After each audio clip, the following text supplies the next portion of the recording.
যেভাবে লেখা আছে আমি সেভাবেই পড়ছি। প্রিয় রাসেল ভাই, আসসালামু আলাইকুম। জিজ্ঞেস করলাম না আপনি কেমন আছেন, কারণ আমি জানি সবসময় আপনি ভালোর দলে থাকেন।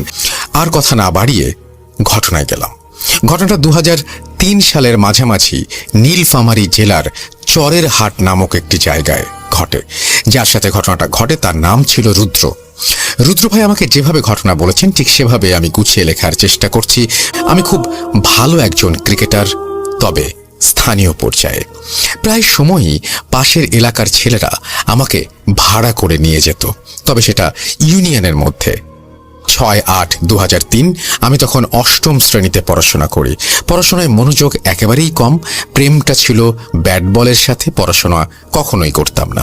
শুধুমাত্র নামেই ছিলাম ছাত্র, বাস্তবে নয়। সারাক্ষণ ক্রিকেট খেলা নিয়ে ব্যস্ত থাকতাম। এর জন্য মা, বাবা, বড় ভাই কিছু না বললেও মেজো ভাই আমাকে অনেক শাসন করত। আমি যখন একা থাকতাম তখন সে আমাকে অনেক বেশি পেটাতো। অনেক সময় অজ্ঞান হওয়ারও নজির আছে। যা হোক, এসব কথা বলতে চাচ্ছি না, তবে একটা কথা না বললেই নয়, আমি ছিলাম অত্যন্ত সাহসী, যা এলাকার সকলেই কম বেশি অবগত ছিল। আসলে ভয় শব্দটা আমার ব্যক্তিগত ডিকশনারিতে ছিল না। একদিন রাতে আমার ঘরে হঠাৎ ঠক ঠক শব্দ। তখন 10টা।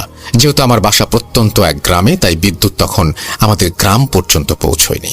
হ্যারিকেন ছিল আমাদের আলো পাওয়ার প্রধান উপায়। আমি হ্যারিকেনের পাওয়ার বাড়িয়ে দিলাম এবং দরজার কাছে গিয়ে দরজা খুললাম। দেখি 15 বছরের এক কিশোর আমাকে জিজ্ঞেস করছে, তুমি কি রুদ্র? আমি বললাম, জি আমি রুদ্র। সে কিশোর ছেলেটা আমাকে বলল, তুমি কি কালকে চরের হাটে ক্রিকেট খেলতে যেতে পারবে? তো আমি বললাম, অবশ্যই, ক্রিকেট যেখানে আমি সেখানে, যে কোনো উপায়ে যাব। সেই কিশোর আমাকে বলল, তাহলে কাল এসো। আগামীকাল চরের হাট মাঠে একটা নাইট ম্যাচের আয়োজন করা হয়েছে, তোমাকে আমাদের টিমে খেলতে হবে। বলে রাখা ভালো, চরের হাট অনেক বড় একটা স্কুলের মাঠ এবং সেখানে বিদ্যুৎ আছে, বেশ উন্নত একটি এলাকা। সেই চরের হাটে আছে অনেক বড় কবরস্থান এবং অনেক বড় শ্মশানও বলতে গেলে। অত্র এলাকায় রাজধানী চরের হাট, কিন্তু সেখানে কোনো বাজার বসতো না, তাই চরের হাটে রাস্তা সবসময় জনশূন্য থাকতো। আমি জিজ্ঞাসা করলাম, তোমাকে চিনলাম না। জবাবে সেই কিশোর বলল, সর্দার পাড়ায় আমার বাড়ি। কোনো এক মাধ্যমে জানতে পারলাম তুমি অনেক ভালো ক্রিকেট খেলতে পারো, সেজন্য তোমার কাছে আসলাম। তুমি খেলতে আসলে তোমাকে 50 টাকা দেব, হারলেও দেব, জিতলে তো দিবই। আমি তার কাছে খেলার সময় জিজ্ঞেস করলাম। জবাবে সেই কিশোর ছেলেটা আমাকে বলল, রাত 8টায়। আমি বললাম, রাতে কিভাবে খেলবো? এর আগে কোনোদিন রাতে তো ক্রিকেট খেলিনি। রাতে খেলা হয় টিভিতে, কিন্তু গ্রামে কিভাবে সম্ভব? সে কোনো জবাব দিল না, শুধু বলল, যথাসময়ে আসার চেষ্টা করো। যাই হোক, পরের দিন সন্ধ্যায় আমি একটা সাইকেলে করে চরের হাটের দিকে যাত্রা করি। প্রায় 3 কিলোমিটার রাস্তা। আমি আমার মতো গুনগুন করে গান গাইতে গাইতে সাইকেল চালাচ্ছিলাম। হালকা কুয়াশা ছিল। মনে মনে চিন্তা করছি, এই কুয়াশার রাতে কিভাবে খেলা হবে। এসব ভাবতে ভাবতে 2 কিলোমিটার রাস্তা অতিক্রম করার পর একটা পুরনো বাঁশের ব্রিজের ওপরে উঠলাম। ব্রিজের আশেপাশে তেমন কোনো বাড়িঘর নেই এবং চারিদিকে বালিতে ভরা। যেহেতু শীতের সময়, তাই পানি নেই। বর্ষাকালে অনেক বেশি পানি থাকে। ব্রিজের ওপরে দেখি আনুমানিক 50 বছরের একজন বয়স্ক মানুষ ব্রিজের মাঝখানে দাঁড়ানো। আমি সাইকেলের বেল দিলাম, কিন্তু উনি সাইড দিলেন না। বাধ্য হয়ে আমি সাইকেল দাঁড় করালাম। কিছু বলার আগে লোকটা জিজ্ঞেস করছে, চরের হাটে যাচ্ছ নিশ্চয়ই? আমি বললাম, জি আঙ্কেল। উনি বললেন, ওদিকে যেও না তুমি। চরের হাটের পাশে একটা কবর আছে, ওখানে লাশ দাফন হবে, তুমি যেও না, ওখানে কোনো খেলা হবে না। আমি ওনার কথার কোনো গুরুত্ব দিলাম না। সেই সময়ে ওনার কথার গুরুত্ব দিলে হয়তো আমার জীবনে এমন করুণ অবস্থা হতো না। তো আমি সাইকেল চালানো শুরু করলাম। কিছু দূর যাওয়ার পর আওয়াজ আসছে, এই ছেলে, তোমাকে না আমি নিষেধ করছি, কেন তুমি আমার কথা শুনতে চাচ্ছ না? আমি বলছি যেও না। আমি সাইকেল দাঁড় করালাম ওনাকে দেখার জন্য, কিন্তু ওনাকে সেখানে দেখা যাচ্ছে না, শুধু আওয়াজ আসছে, ওখানে যেও না, ওখানে যেও না। একটু ভয় পেলাম। রাস্তা জনশূন্য, শীতের রাত, মাঝারি কুয়াশা। আমি আর আগুপিছু কিছু না ভেবে সাইকেল চালিয়ে চরের হাট পৌঁছালাম। চরের হাটে গিয়ে দেখি কোনো কিছুই নেই, নেই কোনো আয়োজন। কি শুনশান নীরবতা, মাঝে মাঝে শেয়ালের ডাক। আমি বিস্মিত হলাম, তাহলে ওই লোকটার কথাটাই ঠিক ছিল। এসব ভাবতে ভাবতে সাইকেলে উঠে রওনা দেব, এমন সময় রুদ্র বলে ডাক দিল সেই কিশোর, তুমি কোথায় যাচ্ছ? আমি বললাম, কোনো খেলোয়াড় নেই, লাইট নেই, এখানে কোথায় খেলা হবে? সেই কিশোর ছেলেটা বলল, আমার সাথে এসো। এরপর আমি বললাম, তুমি আমার সাথে দুষ্টুমি করছো কেন? আমি খেলতে যেতে পারবো না। তখন ছেলেটা বড় বড় চোখ করে আমার দিকে তাকিয়ে আছে দেখলাম, আর বলছে তোমাকে যেতেই হবে। সেই কিশোর ছেলেটা আমাকে বাধ্য করলো তার সাথে যেতে। পথিমধ্যে তাকে আমি জিজ্ঞেস করলাম আমাকে কোথায় নিয়ে যাওয়া হচ্ছে। সে কিছুই বলল না, বলল চলো। যাওয়ার সময় রাস্তায় অনেক প্রশ্ন করলাম, কিন্তু আমার ছুড়ে দেয়া প্রশ্নের যথাযথ জবাব না দিয়ে শুধু বলছে আমার সাথে চলো। আমি একটু চালাক, বললাম সাইকেলটা ওখানে আছে, আমি গিয়ে একটু নিয়ে আসছি। সে আমাকে বলল ওইখানেই থাক। আমি কোনো ক্রমেই তার কথা শুনলাম না, একটা ধমক দিলাম। কিশোর ছেলেটা বলল ঠিক আছে, সাইকেল নিয়ে আসো। আমি তাড়াতাড়ি সাইকেলের কাছে গেলাম, ভাবলাম তাড়াতাড়ি কেটে পড়ি, সাইকেলে উঠে রওনা দেবো। এমন সময় দেখি কিশোর ছেলেটা আমার সামনে হাজির। সে জিজ্ঞাসা করছে কোথায় যাচ্ছ? আমি বললাম তোমার কাছে যাচ্ছি। সে বলল মিথ্যাচার করো না, এর ফলাফল ভয়াবহ হবে, চলো আমার সাথে। ততক্ষণে বুঝতে বাকি রইল না প্যারানর্মাল কিছু ঘটতে যাচ্ছে আমার জীবনে। তবুও বুকে সাহস নিয়ে রওনা দিলাম। সেই ছেলেটাকে অনেক কথা জিজ্ঞেস করলাম, কিন্তু না, কোনো জবাব নেই, শুধু বলছে চলো আমার সাথে চলো। কিছু দূর যাওয়ার পর হঠাৎ চোখের পলকেই সামনে একটা অভিজাত বাড়ি, এক অন্য জগৎ। আমি অবাক হলাম, এই চরেরহাটের মতো অজপাড়া গায়ে এমন বাড়ি কল্পনা করা যায় না। অনেকটা স্বপ্ন মনে হলো। গায়ে চিমটি মেরে দেখলাম ব্যথা পাচ্ছি। ভাবলাম সত্যিই তাহলে আমি এই বাড়ির সামনে, এমন সুন্দর বাড়ির সামনে দাঁড়িয়ে আছি। এত সুন্দর বাড়ি তো আমি ঢাকা শহরেও দেখিনি। যাই হোক, বাড়ির ভিতরে গিয়ে তো রীতিমতো হতভম্ব। এত সুন্দর সাজসজ্জা করা রুম আমি কোনো দিনও দেখিনি। আর এভাবে কোনো রুমে সাজসজ্জা হতে পারে এটাও আমার কল্পনার বাইরে ছিল। ছোট্ট কিশোর ছেলেটা আমাকে তার বাবার রুমে নিয়ে গেলেন এবং বাবাকে বললেন তুমি যে একটা সাহসী ছেলেকে আনতে বলেছিলে, এই ছেলেটা অনেক সাহসী, দেখো কত সাহসী। এতক্ষণে তার চোখে মুখে কোনো ভয়ের ছাপ নেই। সে তার বাবাকে এ কথা বলে চলে গেল। সেই বয়স্ক লোকটা আমাকে বলল শোনো, ভয়ের কিছু নেই, তোমরা মানুষ, আমরা জিন জাতি। এ কথা শুনে আমার পায়ের নিচে কোনো মাটি নেই, ভয়ে হাত পা থরথর করে কাঁপছে। আমি তোমাদের কোনো ক্ষতি করব না, তোমাকে দিয়ে একটা কাজ করাবো। অনেকদিন থেকেই একটা সাহসী ছেলে খুঁজছি। তিনি আমাকে বললেন কিছুদিন আগে বাঁশখালী গ্রামে একটা লোক মারা গেছে, তার দাফন চরেরহাট কবরস্থানে হয়েছে। আজ রাতের 7 দিন শেষ হবে, সুতরাং আজ রাতেই তোমাকে সেই কবর থেকে সেই লাশটা তুলে আনতে হবে। এই কথা শুনেই আমি অজ্ঞান। জ্ঞান ফিরে দেখি সেই বয়স্ক লোকটা আমার সামনেই মেঝেতে। আমি কেঁদে কেঁদে বললাম আঙ্কেল, আমাকে বাড়ি যেতে দেন, আমার মা অনেক চিন্তা করবে। উনি কোনো কথার পাত্তাই দিলেন না, উল্টো খেপে গিয়ে বললেন লাশ তোমাকে তুলতেই হবে, চলো তাড়াতাড়ি চলো, কোনো উপায় নেই। আমাকে বললেন দেখো ওখানে একটা জায়নামাজ আছে, ওটার উপরে দাঁড়াও। আমি বাধ্য হয়ে সেই জায়নামাজের ওপরে দাঁড়ালাম। কিছু বুঝে ওঠার আগেই আমি সেই চরেরহাটের কবরস্থানে উপস্থিত। চিন্তা করলাম পালিয়ে যাই, কিন্তু সাইকেল তো সেই বাড়িতে, যাব কিভাবে? সাইকেলের চিন্তা বাদ দিয়ে দিলাম দৌড়, পালিয়ে যাই, দৌড় দিলাম। এমন সময় একটা আওয়াজ, কই যাচ্ছিস? লাশ না তুলে দিয়ে গেলে তোকেই লাশ হতে হবে। আমি কোনো কিছু তোয়াক্কা না করে দৌড়াতে দৌড়াতে কোথায় যেন হোঁচট খেলাম এবং পড়ে গেলাম। চারিদিকে তাকিয়ে দেখি মাটি। আমি চিৎকার করলাম, কিন্তু আমার মুখ দিয়ে কোনো আওয়াজ বের হচ্ছে না। আমি ভালো করে চারিদিকে তাকিয়ে দেখি একটা কবরে শুয়ে আছি। কোথা থেকে যেন আওয়াজ আসলো, যদি তুমি কবর খনন করে লাশটা তুলে আনতে পারো তাহলে তোমাকে সম্মানের সাথে বাড়িতে যাওয়ার সুযোগ করে দেব, অন্যথায় তোমাকে কবরের মাটিতে ফেলে। আমি বললাম আপনার কথায় রাজি। তাড়াতাড়ি আমাকে তোলেন। আওয়াজ আসলো, চেষ্টা করো উঠে আসতে পারবে। যেই কথা সেই কাজ। আমি কবর থেকে উঠে আসলাম। চেয়ে দেখি একটা সাদা কাপড়ে মোড়ানো লাশ। আমি তাহলে এতক্ষণ এই লাশটির উপরে শুয়েছিলাম। এই দৃশ্য দেখে আমি আবারও জ্ঞান হারিয়ে ফেলি। জ্ঞান ফিরলে দেখি আমি সেই জায়গাতে রয়েছি। পুনরায় আওয়াজ আসছে, তোমাকে লাশটা তুলতে হবে, যদি না তুলতে চাও তাহলে সেই লাশের সাথে তোমাকে জীবন্ত কবর দেয়া হবে। আমি বললাম আমাকে কি করতে হবে বলে দেন। দেখি হঠাৎ 5টা সাদা পাঞ্জাবি পরিহিত লম্বা মানুষ আমার কাছে এসে দাঁড়ালো। ওনারা বলল আমরা যেভাবে বলবো সেভাবে কাজ করো। আমার হাতে একটা কোদাল দিয়ে বলল এই জায়গাটা খনন করো। আমি তাদের কথা মতো খনন করছি।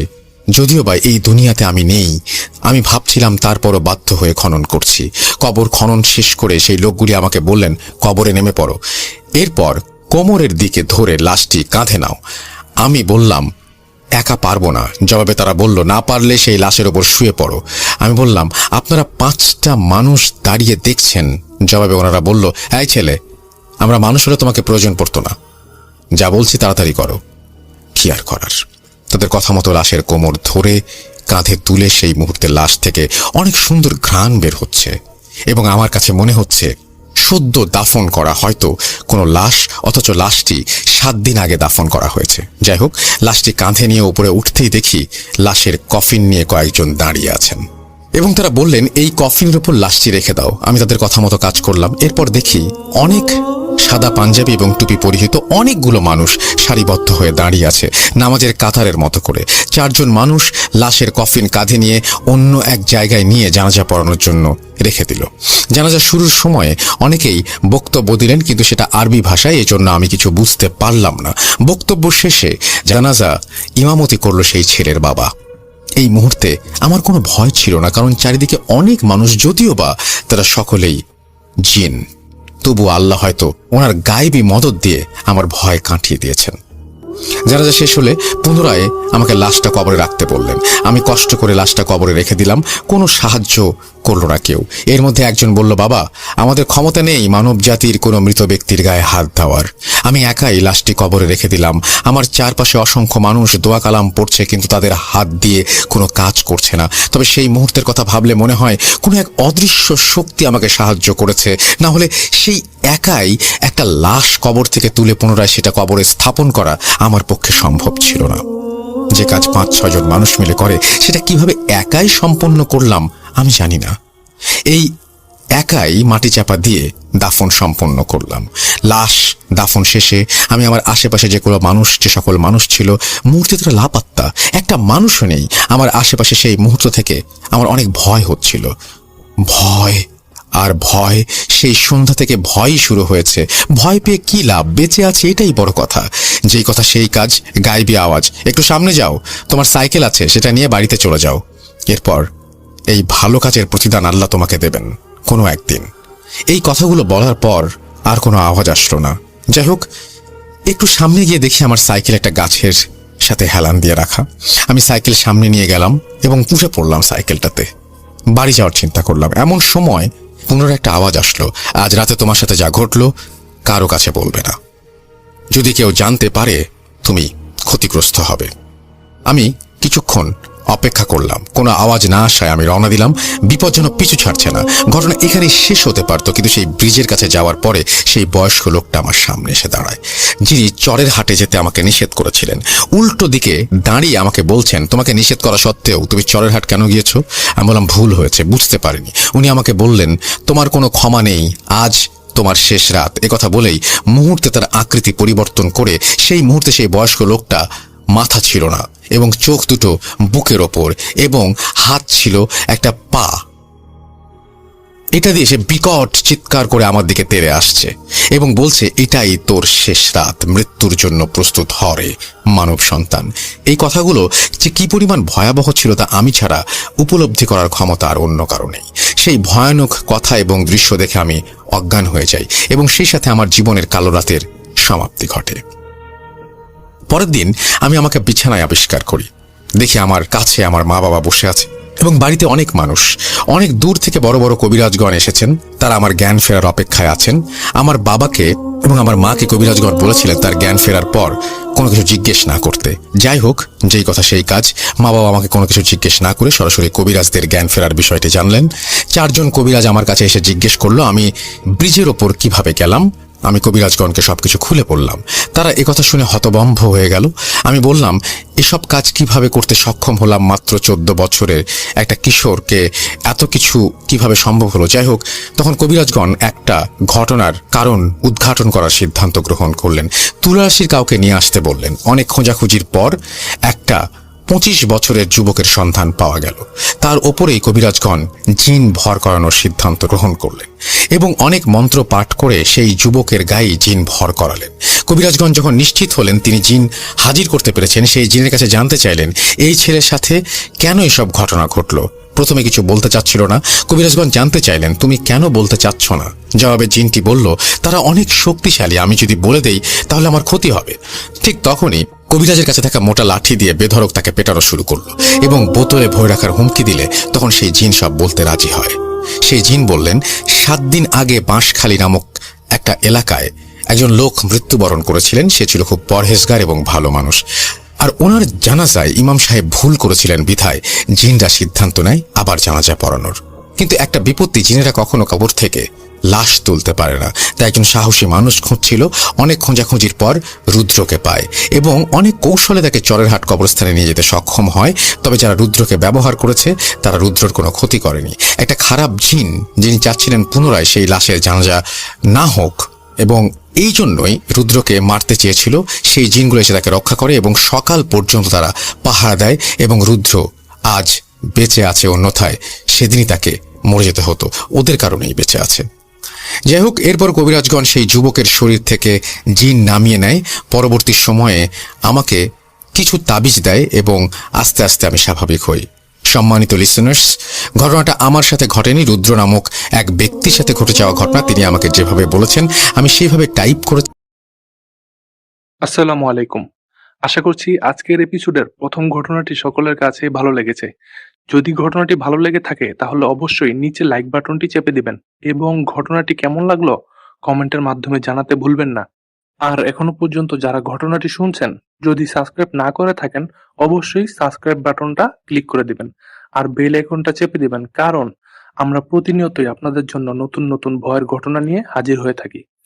আর আপনাদের সাথে যদি এরকম ঘটনা ঘটে থাকে তাহলে অবশ্যই আমাদেরকে শেয়ার করতে পারবেন ইমেল অথবা হোয়াটসঅ্যাপ নাম্বারে। আমাদের ইমেল আর হোয়াটসঅ্যাপ নাম্বার নিচে ডেসক্রিপশনে দিয়ে দেওয়া হলো, চাইলে আপনারা লিখে অথবা রেকর্ড করে আমাদেরকে ঘটনা পাঠাতে পারবেন। তো চলুন আর কথা না বাড়িয়ে চলে যাই আমাদের আজকের পর্বের দ্বিতীয় ঘটনায়। এখন যার ঘটনা আমরা শেয়ার করব, ওনার ঘটনা কিন্তু আমরা আগেও শেয়ার করেছি। উনি হলেন মোহাম্মদ শুভ ভাই। ওনার বাড়ি মুন্সিগঞ্জ জেলার টুঙ্গিবাড়ি উপজেলার কোনো একটি গ্রামে। আর আজকে যে ঘটনাটি উনি আমাদের সাথে শেয়ার করেছেন, এই ঘটনাটি ওনার নানার সাথে ঘটে যাওয়া একটি ঘটনা। মূলত এই ঘটনাটি উনি ওনার নানার মুখ থেকে শুনেছেন। এই ঘটনাটি সময়কাল আনুমানিক 1965 বা 70 সালের মধ্যে। তবে এই সালটা ঠিকমতো বলা যায় না, তবে যেই বছর এই ঘটনাটি ঘটে ওই বছর ওনার নানা নতুন বিয়ে করেছিলেন। ঘটনায় যাওয়ার আগে ওনার নানার বাড়ির বর্ণনাটা দেওয়া খুব দরকার, কারণ ঘটনা বুঝতে আপনাদের সুবিধা হবে। ওনার নানার বাড়িটা তো ছিল মূলত বিলের মাঝে এবং বাড়িটার যে পশ্চিম দিক, এই পশ্চিম দিকের এই অংশটা জঙ্গল টাইপের ছিল এবং এই জঙ্গল টাইপের একটা জায়গায় ভয়ানক বাঁশঝাড় ছিল এবং একটা পাশে ওই বাড়ির পারিবারিক কবরস্থান ছিল এবং একটা জায়গায় ওই বাড়ির যেই ল্যাট্রিনের ব্যবস্থা ছিল ওই সময় ওইটা ছিল। তখনকার সময় এখনকার মতো আর এত আধুনিক বাথরুম ছিল না, তখন শুধু একটা বাঁশ দিয়ে কোনো রকম মাচা টাচা বানিয়ে নাকি ওই সময় তারা ব্যবহার করত। যাই হোক, আর বাড়িটা যে উত্তর দিকে আরো একটা বাড়ি, আর এই দুই বাড়ির মাঝখান দিয়ে ছোট্ট একটা খালের মতো বয়ে গেছে। এই খালটাকে ওই জায়গাতে জান হিসাবে সবাই বলে। আর ওই বাড়িটার যেই পাশটা ওনাদের বাড়ির সাথে, ওই পাশটাও নাকি অনেক ঝোপঝাড় জঙ্গল দিয়ে ভয়ঙ্কর টাইপের। বড় বড় ঝোপঝাড় ছিল, একটা তাল গাছও ছিল বিশাল বড়। এই সব কিছু মিলিয়ে ওই পরিবেশটাও একটা ভয়ঙ্কর পরিবেশ হয়ে যেত রাতের বেলা। আর বাড়ির যেটা পূব দিক, এই পূব দিকটা হলো বাড়ির সামনের দিক। এই দিক দিয়ে বাড়িতে প্রবেশ করার রাস্তা ছিল। মূলত তখনকার সময় তো রাস্তা বাঁধানো ছিল না, জমির যে আইল এটাই ছিল রাস্তা আর কি। বাড়িটার যে দক্ষিণ দিক, এই দক্ষিণ দিকে আর কোনো কিছু ছিল না, ওইদিকে পুরো বিল ছিল। তো যাই হোক, এখন আসি ঘটনায়। ঘটনাটা যেই দিন ঘটে ওই দিন ওনার নানার পেট খারাপ হয়। তো মাঝরাতে ওনার নানার প্রকৃতির কাজ সারতে বাইরে যাওয়ার খুব প্রয়োজন হয়। তখন আনুমানিক রাত 12টা 12:30 হবে। তো ওই নানা চিন্তা করলেন এত রাতে ওই পশ্চিম দিকের ওই টয়লেটের মধ্যে না গিয়ে, যেহেতু ওই দিকটা জঙ্গল টাইপের, এর জন্য উনি ওই দিকে না গিয়ে বাড়ির পূব দিকে একটা ছোট্ট ঝোপঝাড়ের মতো ছিল আর একটা ছোট পুকুর ছিল। উনি চিন্তা করলেন যে ওই জায়গাতে আপাতত কাজটা সেরে ফেলবেন। তো যেই চিন্তা সেই কাজ। উনি কি করলেন, নানুকে না ডেকে একা একা বের হয়ে গেলেন, যেহেতু জঙ্গলের ওই পাশটাতে যাবেন না। তো উনি ওনার কাজ শেষ করলেন। কাজ শেষ করে ঘরে ফেরার সময় পিছন ফিরে ঘুরে 4-5 কদম এগিয়েছেন। এই সময়ে ওনার কাঁধে একটা হাত উনি অনুভব করেন। উনি তো বেশ ঘাবড়ে ওঠেন, কি ব্যাপার, কে এত রাত করে, আর এখানে তো মানুষও ছিল না, হঠাৎ কি এটা। উনি পিছন দিকে তাকিয়ে দেখেন পূর্ণিমার চাঁদের আলোতে একটা বড় একটা অবয়ব, আবছা মানুষের আকৃতিতেই, কিন্তু এটা অনেক বড়। এইটা দেখে ওনার বুক তো ধড়াস করে ওঠে। উনি ভয়ে এক চিল্লান দিয়ে ওঠেন, হক মাওলা ইল্লাল্লাহ এই বলে এক চিৎকার দিয়ে ওঠেন। ওনার চিৎকারে এদিক দিয়ে নানুর ঘুম ভেঙে যায়। নানু ওনার চিৎকার শুনে বের হয়ে দেখেন এই নানা একটা অদৃশ্য কিছুর সাথে ধস্তাধস্তি করছে। নানা কিন্তু কথা বলতে পারছে না, মনে হচ্ছে একটা অদৃশ্য কিছু নানাকে উপরের দিকে উঠিয়ে নিয়ে যাওয়ার চেষ্টা করছে। নানা ওইটাকে টেনের নিচের দিকে নামানোর চেষ্টা করছে। এরকম একটা পরিস্থিতিতে নানু চিৎকার চেঁচামেচি শুরু করেন। নানু চিৎকার চেঁচামেচি শুনে নানার পরিবারের বাকি সবাই বের হয়। বের হওয়ার পরে দেখে তারাও দেখতে পায় যে এই অবস্থা, একটা কিছু নানাকে উপরে উঠিয়ে নেওয়ার চেষ্টা করছে। একটা সময় এক মাটি থেকে 1-1.5 হাত উপরেও তুলে ফেলেন, শূন্যে ভেসে যান নানা। এইটা দেখে ওনার নানার যে নানার ভাই ওনাকে গিয়ে জাবড়িয়ে ধরেন আর কি, জড়ায়া ধরে টেনে তারপর ওনাকে নামান সবাই। ওনারা কিন্তু 4-5 জন মিলে ওনাকে ওইখান থেকে টেনে হিঁচড়ে ঘরের মধ্যে নিয়ে আসেন। ঘরের মধ্যে নিয়ে আসার পরে এদিক দিয়ে কিন্তু নানার এখন আর হুঁশ নাই, নানা বেহুশ হয়ে পড়ে আছে। তো সবাই দোয়া দুরুদ পরে ওই রাতে নানাকে ফু দেয়, যার ফুক করে সবাই আর ওই রাতে ঘুমায় নাই। ফজরের আগ পর্যন্ত সবাই নানার পাশেই ছিল। এর পরের দিন নানার উল্টাপাল্টা ব্যবহার শুরু হয়। উনি দৌড়িয়ে মাঝে মাঝে ওই ঝোপের কাছে চলে যান, সবাই ওনাকে ধরে নিয়ে আসেন আবার। মানে ওই ঝোপটা কিন্তু বাড়ির ঢাল দিয়ে নিচে, উনি ওইখানে চলে যেতে চান বারবার। তখন এই দৃশ্য দেখে সবাই ওনাকে ধরে রাখে, আর যখন ওনাকে ধরে রাখে তখন সবাইকে উনি গালাগালি করতে থাকেন। গালাগালি বলতে উনি সবাইকে হুমকি ধমকি দিতে থাকেন, যেই তোদেরকে মেরে ফেলবো, ক্ষতি করব, তোদের বংশ নির্বংশ করে দেব, আমার পথে তোরা কাটা বাধা হয়ে আছিস, আমি ওকে না নিয়ে যাব না, ওকে নিয়ে যাব, ওর এত বড় সাহস, ও আমার জায়গায় না পাক করে, এই ধরনের কথা বলতে থাকে। তখন এই নানার মা এই বিষয়টা আর স্বাভাবিকভাবে নেয় না, বড় একটা কবিরাজের খোঁজ করতে থাকে ভালো। তো কি হয়, ওনাদেরই গ্রামে একটা পীর সাহেব ছিলেন ওই সময়, সবাই ওনাকে খুব মান্য করত। গ্রামে ছিল না পীর সাহেব ছিল আরো ওই গ্রাম থেকে আর অনেক দূর, লম্বা পথ। তবে ওই গ্রামে ওই পীর সাহেবের অনেক নাম ডাক ছিল। ওনারা কোনো কবিরাজের সন্ধান না পেয়ে নানাকে নিয়ে ওই পীর সাহেবের কাছে চলে যান। পীর সাহেবের একটা দরগা ছিল এবং ওইখানে অনেক মানুষ যাতায়াত করে। এখনো ওই পীর সাহেব এখন আর নাই, কিন্তু ওই দরগাটা এখনো আছে। বছরের একটা সময় অনেক বড় আয়োজন করে ওইখানে উরুস অনুষ্ঠিত হয়। তো যাই হোক, ওই পীর সাহেবের কাছে নিয়ে যান। পীর সাহেবকে ওই দিনকার রাতে ঘটে যাওয়া কথা হতে শুরু করে সমস্ত কিছু খুলে বলেন। পীর সাহেব তৎক্ষণাৎ নানাকে একটু ঝাড়ফুঁক করলেন। নানাকে ঝাড়ফুঁক করানোর পরে উনি নানার শরীরে ওই জিনটাকে হাজির করলেন ওনার জানা তদবিরের মাধ্যমে। ওই জিনটা হাজির হয়ে পীর সাহেবকে লম্বা করে একটা সালাম দেন। পীর সাহেবের সালাম উত্তর দিয়ে বলেন যে, সালাম তো দাও খুব বুজুর্গ মানুষের মতো, কিন্তু কর্মকাণ্ড তো তোমার বহুত খারাপ। কেন তুমি এই ছেলেটাকে ডিস্টার্ব করছো, এই ছেলেটাকে এরকম অসহনীয় যন্ত্রণা দিচ্ছ? তখন ওই নানার ভেতরে থাকা জিনটা বলতে থাকে যে, হুজুর আপনার অনেক সম্মান, আমাদের জিন সমাজের মধ্যেও আপনার অনেক অনুগত মুরিদ আছে, আপনার নাম অত্র এলাকার মধ্যে ছড়ানো, আপনার সাথে মিথ্যা কথা বলবো না। আমি যে পথ দিয়ে যাতায়াত করি ওই দিন রাতে ও ওই পথটা নাপাক করে দিল। ও কি এটা কোনো কাজ করলো? হুজুর বলেন আপনি। আমি এই পথটা দিয়ে আমার যাতায়াত করি। ওই দিন আমি একটা আমার জরুরি কাজে রওনা দিয়েছি, কিন্তু ওই সময় ওই পথটা নাপাক করে আমার রাস্তাটা আটকাই দিল। এখন আমি তো ওই পথ দিয়ে যাতায়াত করতে পারছি না। এখন বলেন হুজুর, আমার তো রাগ হওয়ারই কথা। তো এই কথা বলে ওই হুজুর বলেন যে, তুমি রাগ হবা? তোমাকে কি ও দেখছে যে তুমি ওইখানে আসো বা তোমার ওইটা যাতায়াত করার পথ? তুমি কি কাউকে জানান দিছো বা বলছো যে তুমি এদিক দিয়ে যাতায়াত করো?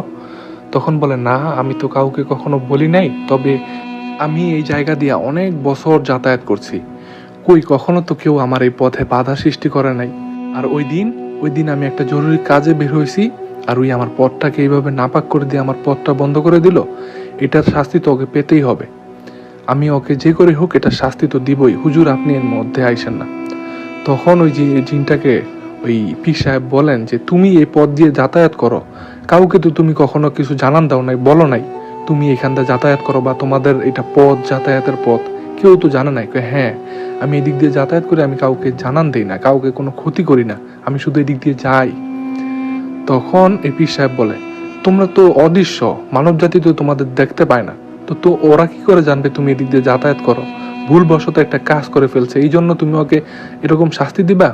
তখন এই সমস্ত কথাবার্তা পরে একটা সময় ওই জিনটা নরম হয়, একটা সময় জিনটা বুঝতে রাজি হয়। কিন্তু ওই জিনটা বলে যে, হুজুর আপনি তো জানেন যে আমাদের জিন সমাজের রীতিনীতি, আমরা যদি কাউকে আসর করি আমাদেরকে কিছু না কিছু একটা জিনিস দিতে হয়। তখন ওই পীর সাহেব বলে, আচ্ছা ঠিক আছে, তোমাকে কি দিতে হবে? তখন ওই জিনটা বলে যে, ওরা তো গরিব মানুষ, ওরা আর কি দিবে? ওদের বাড়ির পূব দিকে যে বরই গাছটা আছে, এই বরই গাছটার মধ্যে এক জোড়া কালো মুরগি ওই জায়গায় বেঁধে আসতে বলবেন, তাহলেই হবে। এই কথা বলে ওই জিনটা ওইখান থেকে বিদায় নেয়। এরপরে অবশ্য নানা সুস্থ হয়ে ওঠেন এবং ওনারা বাড়ি গিয়ে ওই কাজটাই আগে করেন যেই কাজটা করতে বলা হয়েছিল। ওই বড়ি গাছের মধ্যে এক রাতে নানা গিয়ে এক জোড়া কালা মুরগি বেঁধে আসেন। তবে মুরগিগুলা বেঁধে কিছুটা দূরে আসার পরেই মুরগির যে চিৎকার নানা শুনতে পেয়েছিলেন, মনে হচ্ছিল যে শিয়াল বা কুকুরে যখন মুরগি ধরে তখন মুরগি যেভাবে চিৎকার করে ওইভাবে চিৎকার করে উঠেছিল। তখন বুঝতে পারেন যে ওই জিনিসটা এসে এই মুরগিগুলাকে নিয়ে গেছে। তো নানা তখন ওইখানে দেখার সাহস করেন নাই। এর পরের দিন সকালবেলা গিয়ে দেখেন ওইখানে শুধু দড়ি পড়ে আছে, দড়িটা মনে হয়েছে টেনে ছিঁড়ে ফেলেছে। তো যাই হোক, এরপরে নানা ভালো মতনে জীবনযাপন করেন। তবে নানার সাথে আরো অনেক ঘটনা আছে বলে জানিয়েছেন শুভ ভাই আমাদেরকে, আর এটা বলে উনি ওনার ঘটনা শেষ করেছেন। প্রিয় দর্শক, এই পর্যন্তই ছিল আজকের আয়োজন। আশা করছি আজকের এপিসোডটি সকলের কাছে ভালো লেগেছে। যদি এপিসোডটি সকলের কাছে ভালো লেগে থাকে তাহলে অবশ্যই, যারা এখনো লাইক বাটনটি চেপে দেননি, অবশ্যই লাইক বাটনটি চেপে দিবেন এবং ঘটনাটি কেমন লাগলো কমেন্টের মাধ্যমে জানাতে ভুলবেন না। আর এখনো পর্যন্ত যারা কষ্ট করে আজকের এই এপিসোডটি শুনলেন, যদি আপনারা চ্যানেলটিকে সাবস্ক্রাইব না করে থাকুন তাহলে আপনাদের সকলের কাছে বিনীত অনুরোধ, চ্যানেলটিকে সাবস্ক্রাইব করে ফেলুন। যদি চ্যানেলটি সাবস্ক্রাইব না করেন তাহলে দেখা যাবে আমাদের নতুন নতুন আয়োজনগুলো আপনারা মিস করে ফেলছেন। এই জন্য যারা ভৌতিক ঘটনা শুনতে ভালোবাসেন তারা আমার এই চ্যানেলটিকে সাবস্ক্রাইব করে বেল আইকনটি চেপে দিন এবং আপনারা আপনাদের ঘটনা চাইলে শেয়ার করতে পারেন আমাদের ইমেল এবং হোয়াটসঅ্যাপ নাম্বারে। আমাদের ইমেল আর হোয়াটসঅ্যাপ নাম্বার নিচে ডেসক্রিপশন বক্সে দিয়ে দেওয়া হলো, চাইলে সেখান থেকে সংগ্রহ করতে পারেন। তো প্রিয় লিসেনার, আজকে বিদায় নিচ্ছি। এ পর্যন্তই আজকের এপিসোড। সকলে ভালো থাকুন, নিরাপদে থাকুন, আর হ্যাঁ, অবশ্যই ভূত এফএম বিডির সাথে থাকুন। আমার জন্য দোয়া করবেন, আমার পরিবারের জন্য দোয়া করবেন। আপনাদের সকলের জন্যই দোয়া করি, আপনাদের পরিবারের সবার জন্য দোয়া করি। আল্লাহ সকলকে হেফাজত করুক এবং নেক হায়াত দান করুক।